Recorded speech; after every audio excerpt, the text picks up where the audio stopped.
Chapter 14. Integration. One of the greatest longings in psychology is the attainment of total integration. If the ego was one, the problem of psychological integration would be resolved with the greatest of ease. But unfortunately for the world, the ego exists within each person in a pluralized form. The pluralized ego is the fundamental cause of all our intimate contradictions. If we could see ourselves in a full-length mirror, the way we are psychologically with all our intimate contradictions, we would arrive at the painful conclusion that we still do not have true individuality. The human organism is a wonderful machine controlled by the pluralized ego, which is studied in depth by revolutionary psychology. "I'm going to read the newspaper," says an intellectual ego. "I want to go to a party," exclaims an emotional ego. "To hell with the party," grumbles an ego of movement. "It is better if I go for a walk." "I don't want to go for a walk," shouts an ego of conservation instinct. "I am hungry and I am going to eat." Each of our small selves, which constitute the ego, wants to rule, wants to be the master. In the light of revolutionary psychology, we can understand that the ego is a legion and the human organism is a machine. The many egos quarrel among themselves. They fight for supremacy, each one wanting to be the boss, the master. This explains the unfortunate state of psychological disintegration in which the poor intellectual animal mistakenly called man lives. It is necessary to understand what the word disintegration means in psychology. Disintegration is to ruin oneself, to disperse oneself, render oneself useless, contradict oneself, etc. The principal cause of psychological disintegration is envy, which sometimes manifests itself in exquisitely subtle and delicious ways. Envy is multifaceted, and there are thousands of reasons to justify it.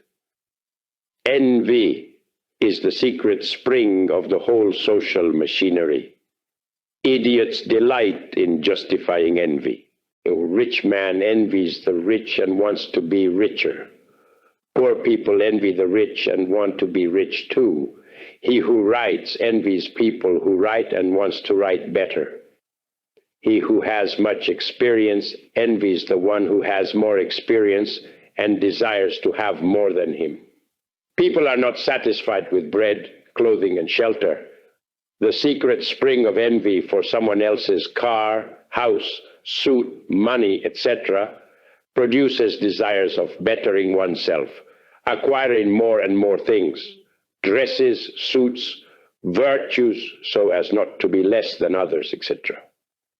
The most tragic thing of all this is that the cumulative process of experiences, virtues, things, money, etc., strengthens the pluralized ego, intensifying them the intimate contradictions, the horrifying wounds and cruel battles within us.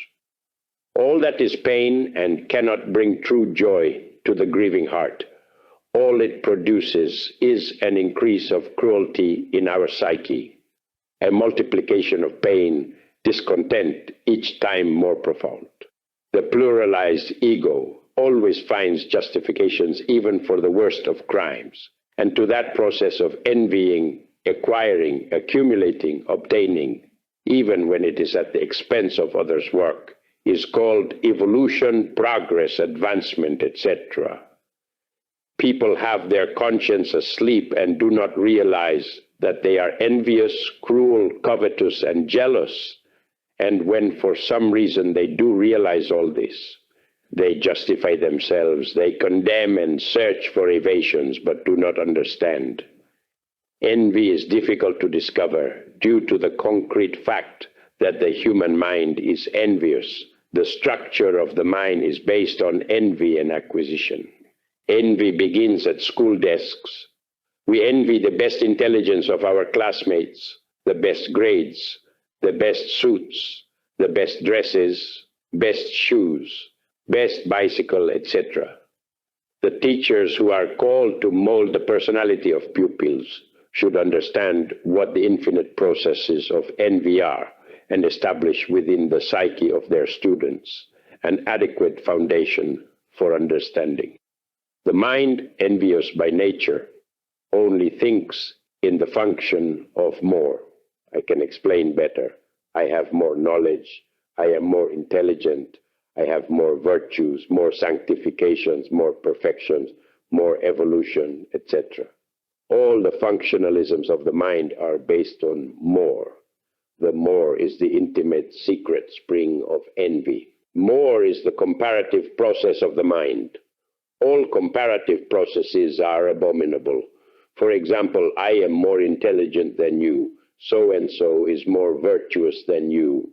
So-and-so is better than you, wiser, kinder, more beautiful, etc. The more creates time.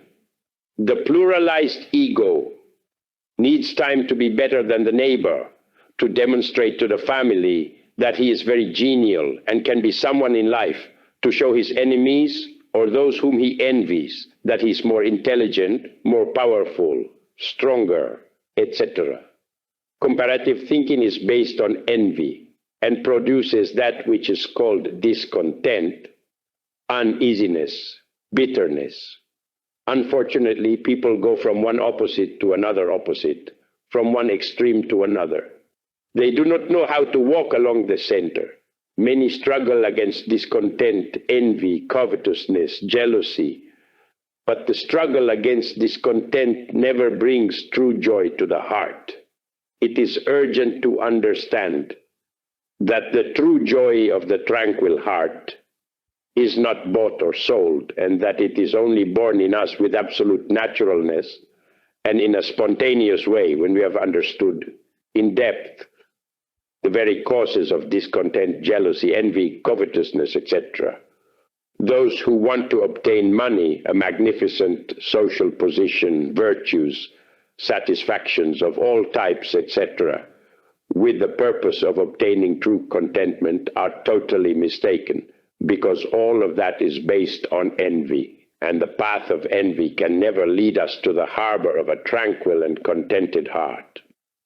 The mind imprisoned in the pluralized ego makes a virtue of envy, and even gives itself the luxury of putting delicious name on it, such as progress, evolution, the longing for improvement, the struggle for dignity, etc. All of this produces disintegration, intimate contradictions, secret struggles, problems with difficult solutions, etc. It is difficult to find in life someone who is truly integral in the most complete sense of the word. It is totally impossible to obtain total integration while the pluralized ego exists within us. It is urgent to understand that within each person exists three basic factors. First, personality. Second, the pluralized ego. Third, the psychic material, that is the very essence of the person. The pluralized ego clumsily wastes the psychological material in atomic explosions of envy, jealousy, greed, etc. It is necessary to dissolve the pluralized ego with the purpose of accumulating within the psychic material for establishing a permanent center of conscience in our interior. Whoever does not possess a permanent center of conscience cannot be integral. Only a permanent center of conscience gives us true individuality. Only a permanent center of conscience makes us integral.